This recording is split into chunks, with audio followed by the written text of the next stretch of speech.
한 사람이 길을 가다가 밤에 산길을 가다가 그만 낭떠러지에서 떨어지고 말았습니다. 캄캄해서 아무것도 보이지 않는데 허우적거리다가 나뭇가지 하나를 간신히 움켜쥐게 되었습니다. 그래서 힘을 다해 거기 매달려서 소리소리를 질렀죠.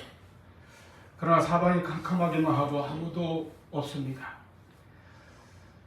발밑도 안 보이고 하늘도 안 보이고, 그래서 하늘을 물어 기도하기 시작했습니다. 하나님 구해주세요. 하나님 제발 저를 살려주시옵소서. 그는 자기가 하나님을 믿는 믿음이 있다고 생각했기 때문에 열심히 기도했습니다. 그러자 하나님께서 정말 응답하셨어요. 네가 살고자 하느냐? 예, 살고 싶나이다. 그래, 그러면 네 손을 놓아라. 깜짝 놀랐습니다. 아니, 지금 간신히 매달려 있는데 이 손을 놓으라니요? 절대 못 놓습니다. 근데 하나님 또 말씀하셨습니다. 그 손을 놓으면 산다. 아니요, 이 손을 못 놓습니다. 있는 힘껏 움켜잡았습니다. 하나님 저를 구해주시려면 밧줄을 내려주시든지 발밑에다 구름을 보내주시든지 하셔야지요. 그래도 하나님은 손을 놓으라는 말씀에는 다른 응답이 없었습니다. 그러자 이 사람이 하늘을 향해 소리 질렀습니다. 거기 하나님 말고 다른 분 없어요? 그래서 밤새도록 두 손이 부르트고 온몸을 땀으로 적시면서 그렇게 매달려 있었는데 드디어 동이 트고 사방이 희미하게 보이기 시작합니다. 기진맥진해서 아래를 보니까 자기 발 아래가 1m도 남지 않은 거예요. 땅 바로 위에서 매달려가지고 하루 밤새도록 매달려 있었던 겁니다. 그것도 발 아래에는 푹신한 잔디밭이었어요. 인간은 캄캄해서 볼 수 없을 때가 있습니다. 하나님은 다 아십니다. 우리는 내일 일도 알지 못합니다. 그런데 이러한 인간이 때로 하나님의 말씀을 믿지 않으니까 받아들이지 못하고 다른 누구만 찾다가 밤새 고생만 하는 것이 인간일 수도 있습니다. 여러분, 기독교 신앙의 핵심은 한마디로 하나님을 믿는 것입니다. 우리가 주일마다 하는 이 신앙 고백의 첫 줄도 그렇지 않습니까? 전능하사 천지를 만드신 하나님 아버지를 내가 믿습니다. 여러분이 그렇게 그 믿음을 가지고 늘 고백하십니까? 그런데 하나님을 믿는 것이 말처럼 그렇게 쉽지 않을 때가 있습니다. 불신자는 말할 것도 없고 신자들도 그럴 수가 있어요.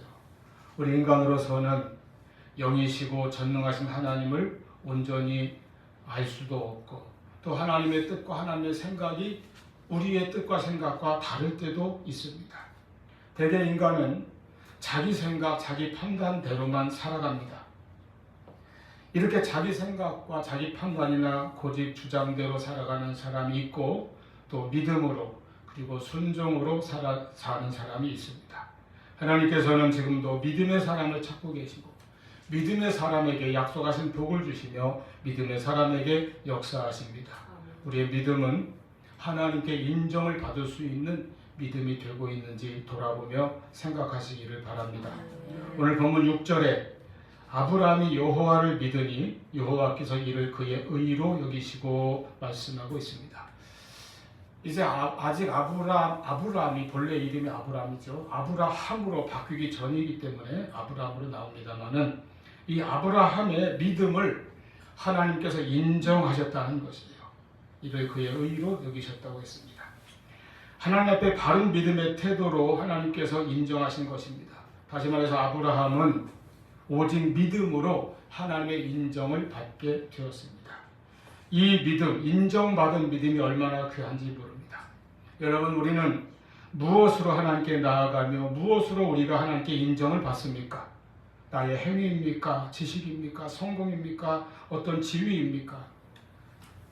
세상 사람들이 그렇게 좋아하는 돈이나 권력입니까? 무엇으로 하나님께 나아가며 무엇을 내놓아서 하나님께 인정을 받습니까? 오직 믿음입니다. 아브라함이 여호와를 믿으니 이를 그의 의로 여기시고, 하나님께서는 오직 믿음을 인정하시고 우리의 믿음을 기뻐하시고 믿음에 대하여 응답하시고 역사하시는 것입니다. 우리 신자의 믿음을 하나님께서 인정하시고 그 믿음을 의로 여기셨다는 이 말씀은 훗날 하박국 선지자의 선포에서 발견됩니다. 하박국 2장 4절 의인은 그의 믿음으로 말미암아 살리라. 그리고 더 나아가서 사도 바울의 위대한 대선포 로마서 1장 17절 오직 의인은 믿음으로 말미암아 살리라 하는 이신칭의라고 하죠. 이 교리의 근원으로 발전됩니다. 바로 마틴 루터의 종교개혁의 대주제가 되고 그래서 우리 개신교 구원 교리의 핵심이 이 말씀에 근거하고 있습니다. 의인은 믿음으로 말미암아 산다. 이신칭의입니다. 이것의 최초의 근거가 되는 원형이 되는 말씀이 바로 오늘 본문 6절입니다. 그런 의미에서 아브라함은 실로 우리에게 믿음의 조상이 되는 것입니다.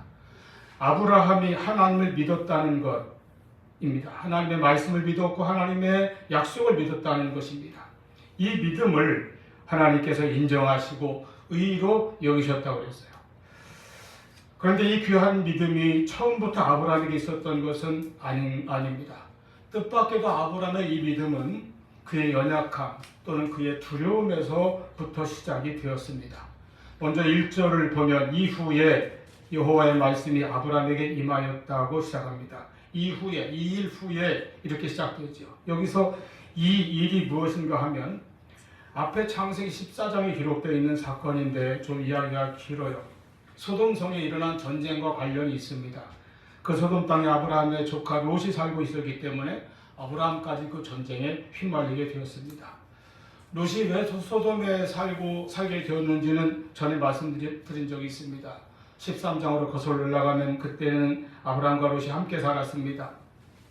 그런데 그들의 재산과 식솔들이 더 많아져가지고 두 가족이 함께 살기에는 비좁게 되었다는 것이죠. 당시는 이 목축업이기 때문에 재산이 전부 다 가축대 아닙니까? 그런데 그 많은 가축대를 먹일 풀과 물이 부족하게 되므로 서로 이제 다툼도 있고 어려워졌어요. 그래 결국 이제 롯이 자기 재산과 가족들을 거느리고 이제 아브라함을 떠나서 따로 살게 나누어지게 되는 것이죠. 롯은 사방을 둘러본 후에 눈을 들어 소돔성 부근을 바라보니까 그 땅이 아주 비옥하고 농사도 잘 되고 모든 것이 풍족해 보입니다. 롯은 그곳에서 아주 잘 발달된 그런 도시 문화의 풍요로움과 편리함을 보았습니다. 화려함을 보았습니다. 거기에 매료되고 이끌렸습니다. 그래서 롯은 그 땅을 택하고 그리로 이사를 갔습니다. 똑똑하면서도 어리석은 것이 인간입니다. 눈에 보이는 화려하고 풍요로운 겉모습을 가진 그 땅이 훗날 가장 타락한 도시가 되고 그래서 가장 무서운 하나님의 심판을 받게 되는 것입니다. 소돔과 고모라는 겉으로 보기에는 문명의 발달과 인간의 쾌락과 풍요가 넘치는 곳이었지만 그 이면에는 가장 악한 성적인 타락과 탐욕과 폭력으로 병들어 있는 사회였습니다. 하나님을 떠나 있고 하나님을 배척하는 땅이었습니다. 롯의 비극은 무엇입니까? 육신적인 생각으로, 육신적인 판단으로 그리고 타락한 세상의 가치관으로만 선택하고 결정했다는 것입니다. 그래야 롯은 자꾸 롯이라고 해요. 롯이죠. 롯은 풍요로움과 화려함을 찾아갔지만 그 풍요도 물질도 인간의 쾌락도 하나님의 심판 앞에서는 아무것도 아니게 되었습니다. 다 멸망당하고 끝까지 그 땅의 미련과 욕심을 버리지 못한 롯의 아내는 소금 기둥이 되고 말았습니다. 우리가 엄중히 생각하고 기억해야 할 것은 하나님의 심판입니다. 어떤 이들은 이 심판에 대해 설교하는 사람들이 싫어한다고 합니다. 인본주의적이죠. 또 실제로 싫어하는 사람도 있습니다. 그러나 사람들이 싫어하든 좋아하든 그게 중요한 게 아닙니다. 하나님 말씀이 진리이고 하나님 말씀은 가감없이 전해야 하는 것이 교회의 생명이고 영적인 능력입니다. 자, 어쨌든 이 유황불의 심판은 저 뒤에 19장 가야 나오니까 훗날의 이야기고 지금 이 14장에서는 그 이전의 사건입니다. 당시 소돔과 주변의 이 여러 작은 성읍 나라들은 다 그 일대에서 가장 크고 강한 이 엘람이라고 하는 나라의 왕 그돌라오메를 섬겼습니다. 마치 우리나라 조선시대에 중국의 조공을 바쳤던 역사와 비슷한 것입니다. 그런데 14장 4절 보니까 그렇게 엘람 왕에게 12년 동안이나 조공을 바치며 섬기다가 최근에 이 작은 나라들이 다 엘람에게 반기를 들은 거예요. 더 이상 엘람 왕을 섬기지도 않고 조공도 바치지 않겠다고 선포했습니다. 그러자 진노한 그돌라오멜이 대군을 거느리고 그 자기를 배반한 성들을 치러 왔습니다. 그래서 소돔을 비롯한 5성을 다 정복하고 모든 재물과 양식을 약탈하고 사람들을 사로잡아 갔습니다. 이때에 소돔성에 살고 있던 롯도 사로잡혀간 것이죠. 아브라함이 이 소식을 간신히 도망쳐 나온 사람에게 듣고, 아브라함 집에는 자기가 집에서 개인적으로 이제 훈련시켜서 군대처럼 만들어 놓은 사람이 318명이 있다고 했습니다. 그 318명을 거느리고 쫓아갔습니다. 그래서 승리하고 돌아가는 그 연합군을 밤중에 기습을 하지요.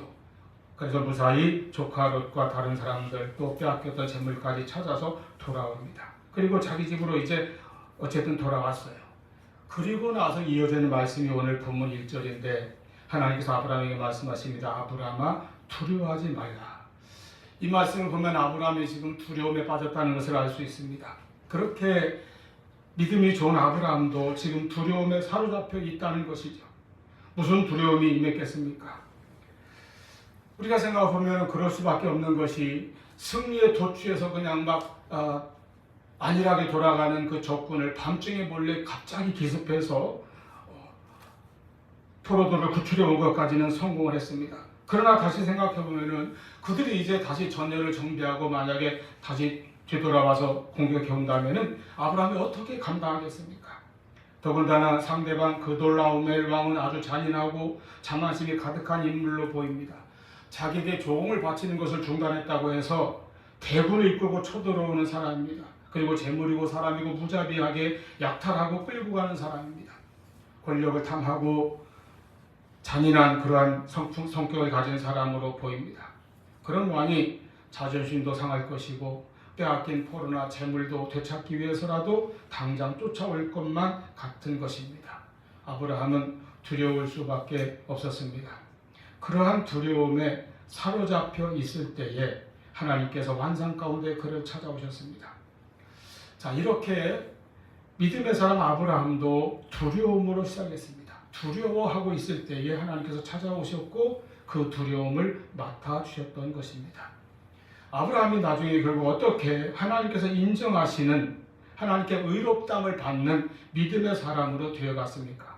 첫째는 하나님께서 그의 현재의 두려움을 맡아주셨기 때문입니다. 두려움에 빠져 있을 때에 하나님께서 아브라함에게 찾아오십니다. 하나님은 이렇게 우리에게도 찾아오십니다. 우리가 연약하여 넘어져 있거나 두려움에 떨고 있을 때에 내 힘으로 헤쳐나가기 벅찬 현실 속에서 분투하고 있을 때에 혹은 앞날에 대한 불안으로 마음이 위축되어 있고 보이지 않는 길을 찾고자 고민하고 있을 때에 하나님께서는 우리에게 찾아오십니다. 우리에게도 말씀하십니다. 두려워하지 말라. 여러분, 아브라함이 하나님께 인정받는 이 믿음을 가지게 된 것은 바로 이 말씀, 이 응답을 받았기 때문입니다. 두려워하지 말라. 나는 내 방패가 됩니다. 말씀드린 대로 처음에는 아브라함도 두려웠습니다. 기습으로 한번 승리했다지만은 이내 두려움에 사로잡혔습니다. 이것이 인간의 한계요, 인간의 연약성입니다. 그러나 하나님은 우리의 두려움을 이기게 해주십니다. 성경 곳곳에서 하나님의 백성들을 향해서 두려워하지 말 것을 말씀하십니다. 여호수아 1장 9절 내가 네게 명한 것이 아니냐 강하고 담대하라 두려워하지 말며 놀라지 말라 네가 어디로 가든지 네 하나님 여호와가 너와 함께 하느니라.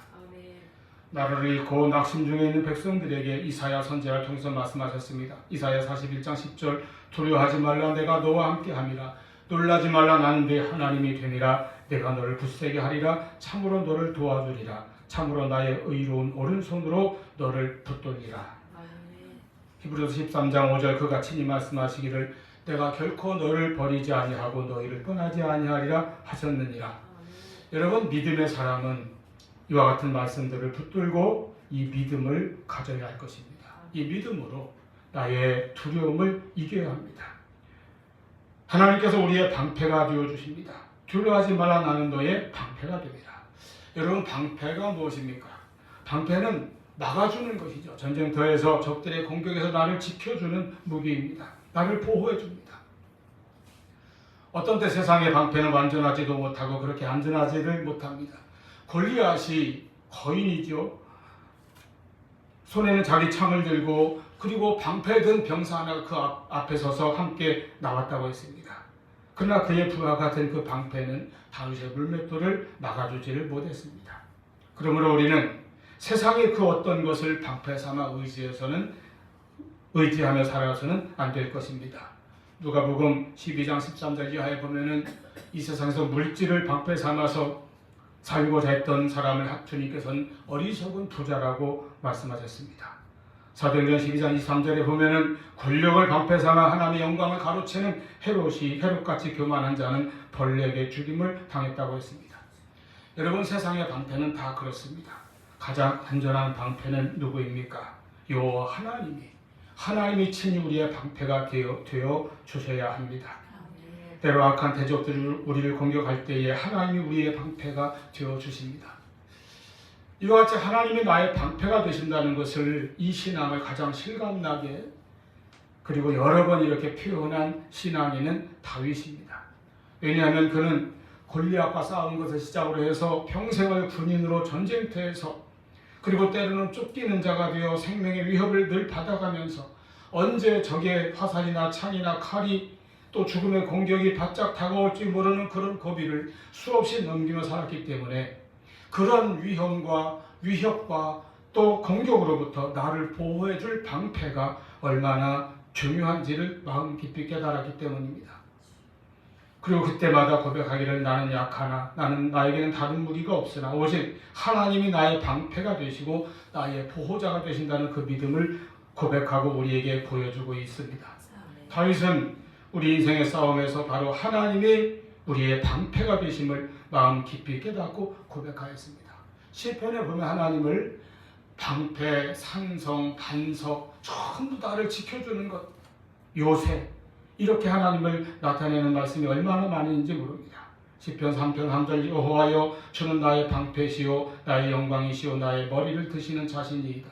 시편 18편 1절 2절, 나의 힘이 되신 여호와여 내가 주를 사랑하나이다. 여호와는 나의 반석이시요 나의 요새시요 나를 건지시는 이시요 나의 하나님이시요 내가 그 안에 피할 나의 바위시요 나의 방패시요 나의 구원의 뿌리시요 나의 산성이시로다.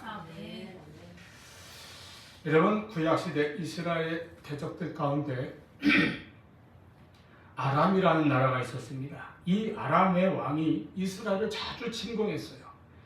그러나 그 당시 하나님의 선지자 엘리사가 있어서 그들의 모든 계략을 미리 다 알고 자기 왕에게 말해주어서 미리 방비하였기 때문에 아람 왕의 침략 계획이 번번이 수포로 들어갔습니다.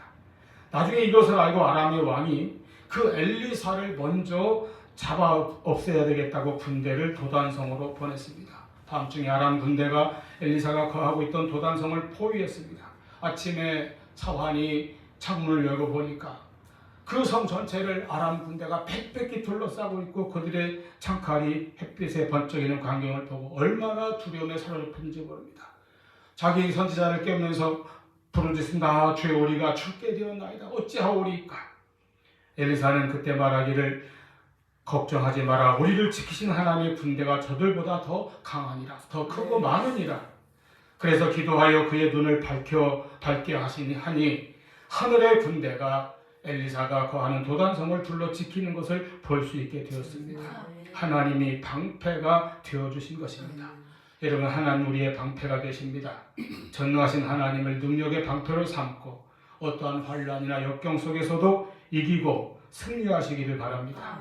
현재의 어떤 어려움이나 두려움이라도 하나님께 맡기는 믿음으로 믿음의 삶을 살아가시기를 바랍니다.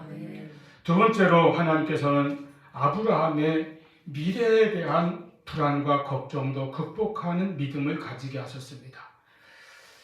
하나님께서 아브라함에게 말씀하시기를, 나는 내 방패요 너의 지극히 큰 상급이니라. 방패가 지금 현재 나를 지켜주는 하나님의 보호를 뜻한다면 상급은 무엇입니까? 상급은 미래에 관한 것이죠. 미래에 받을 것입니다. 장차 받을 복을 가리킵니다. 그런데 이 말씀을 듣고 아브라함은 또 하나의 고민이 마음속에 떠올랐습니다. 상급이란 말씀에 대해 아브라함이 하나님께 여쭙기를, 주 여호와여 내게 무엇을 주시려 하나이까? 나는 자식이 없나이다. 상급을 주시겠다고 하니까 아브라함이 제일 먼저 떠올린 것은 자기에게 아들이 없다는 사실입니다. 이것은 가나안에 도착했을 때부터 지금까지도 아브라함의 마음에서 떠나지 않고 있는 고민이요, 근심이요, 괴로움이었을 것입니다. 지금도 그렇습니다. 하나님의 모든 약속과 상급을 받아도 물려줄 아들, 상속자가 없다는 것이 그의 마음을 내리눌렀을 것입니다.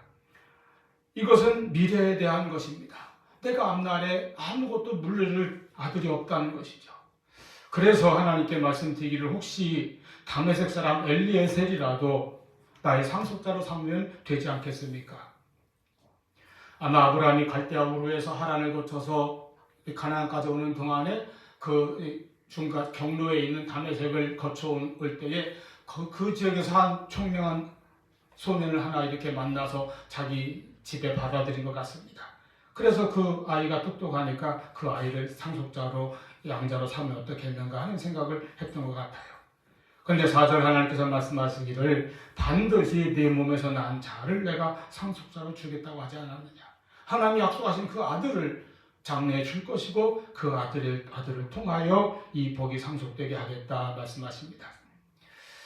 여러분, 이 대화에서 알 수 있듯이 지금 당장 현재의 문제, 그 그돌라오멜에 대한 두려움뿐만 아니라 아브라함에게 또 하나의 두려움이 있었는데 그것은 미래에 대한 두려움이 항상 있었던 것입니다.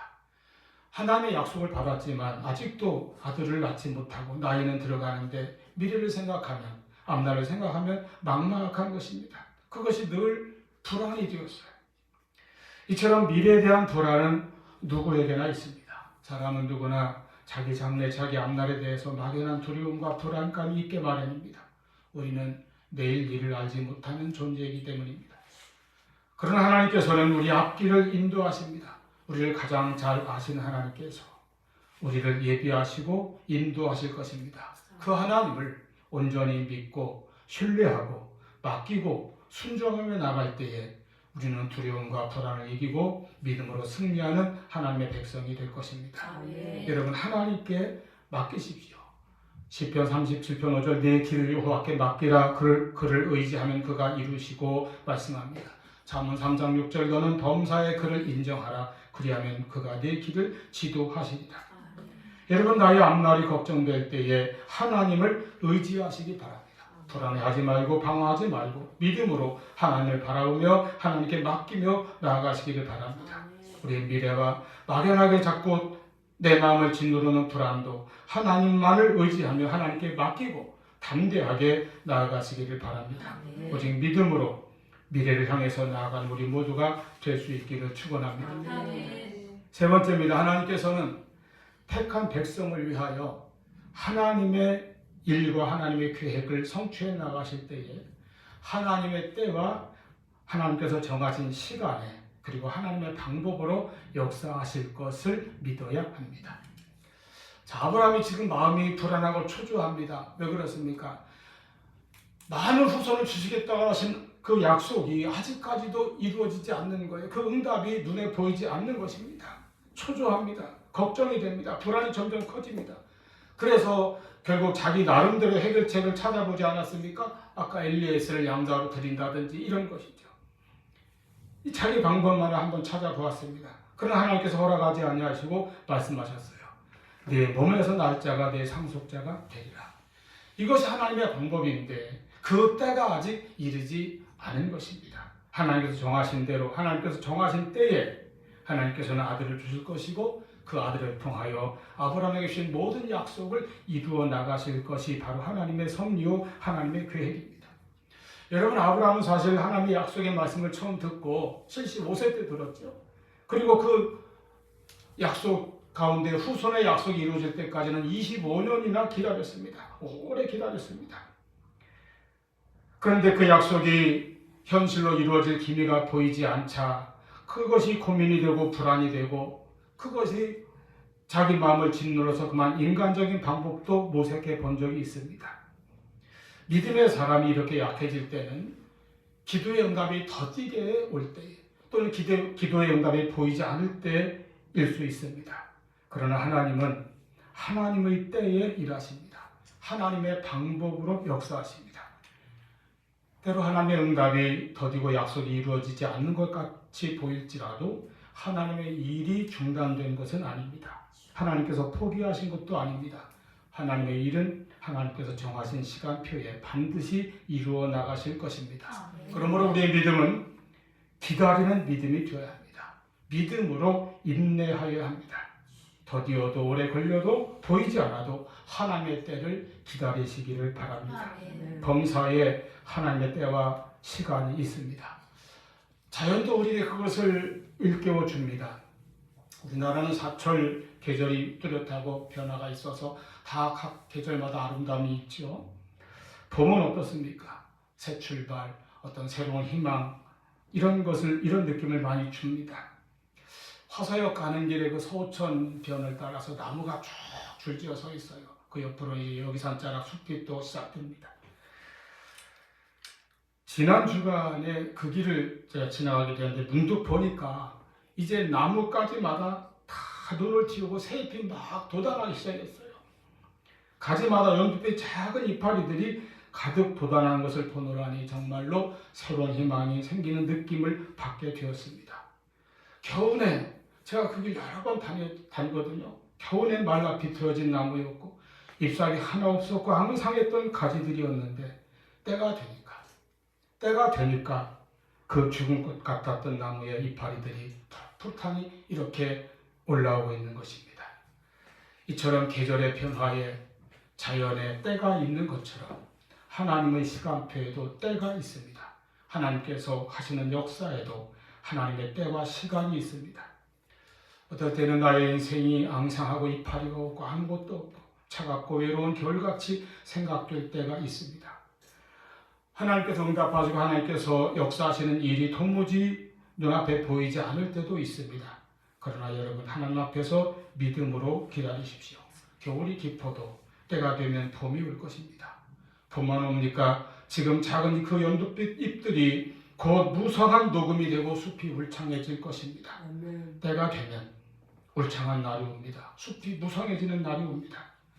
지금 당장은 내 모습이 볼품없고 여러 가지로 약하고 부족해 보일지라도 하나님께서는 아십니다. 하나님이 보십니다. 하나님은 예비하십니다. 그리고 하나님은 역사하십니다. 하나님은 하나님의 언약을 이루어 나가실 것이고 하나님의 시간표대로 행하실 것입니다. 우리 인간은 앞날에 대해서 불안해합니다. 불안해할 수밖에 없습니다. 그러나 하나님을 믿고 의지하면 우리의 앞날을 하나님께서 붙잡아 주시고 인도해 주실 것을 믿으시기를 바랍니다. 아멘. 제가 고등학생 때 다니던 교회 저희 천국 가신 박승 목사님께서 어릴 때나 설교 내용 다 기억 못해 본문도 내용도 사실 아무 생각 안 나요. 설교 맨 마지막에 딱 한 줄 터툴리안의 말을 인용한 말씀이 그때부터 지금까지 마음에 남아있어요. 하나님의 맷돌은 천천히 돌지만 모든 것을 갈고야 만다.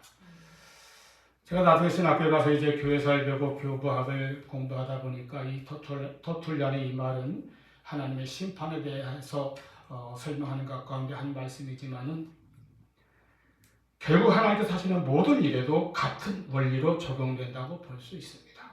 천천히 도는 맷돌이지만 모든 것을 다 가는 것처럼 하나님의 뜻과 역사는 천천히 움직여도 지금 더디게 이루어지는 것 같아도 반드시 이루어져 나갈 것입니다. 우리는 믿음으로 그것을 바라보며 인내하며 순종하며 나갈 것입니다. 오직 믿음으로 현재 두려움을 이겨내는 사람, 오직 믿음으로 미래의 불안을 이기고 담대하게 나가는 사람, 오직 믿음으로 하나님의 때와 하나님의 시간을 기다리며 하나님의 방법대로 순종하며 나아가는 우리 모두가 될 수 있기를 축원합니다.